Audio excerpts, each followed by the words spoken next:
Alam niyo ba, na dito sa Mawab, Davao de Oro, ang isa sa pangunahing kabuhayan ng mga tao dito ay ang paggawa ng kopra. Ang kopra ay mula sa laman ng niyog na pinatutuyo. Ito ang raw material para sa paggawa ng coconut oil na ginagamit hindi lang sa pagluluto, kundi pati na rin sa sabon, cosmetics at kahit biodiesel. Sa Pilipinas, kabilang ang Davao de Oro sa mga top producers ng niyog. At syempre, malaking parte ng ani dito sa Mawab ay napupunta sa copra industry. Alam niyo ba na para makagawa ng isang tonelada ng copra, kailangan ng halos 6,000 na pirasong niyog?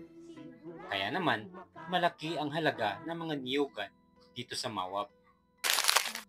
Ang presyo ng copra ay pabago-bago sa merkado, kaya ang mga magsasaka dito umaasa rin sa magandang presyo para masulit ang kanilang pawis at tiyaga. Kaya sa tuwing makakakita ka ng kopra, tandaan mo, ito ay hindi lang basta tuyong niyog.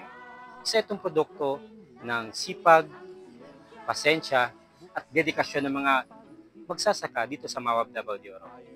Kaya kung may natutunan ka, please don't forget to like, share, at subscribe dito sa ating YouTube channel, and kita-kits sa susunod kong vlog. Kinabukasan ng aking bayan, siguradong makakamtan. Kaya habang maaga, mag-aral ng siyensya sa teknolohiya.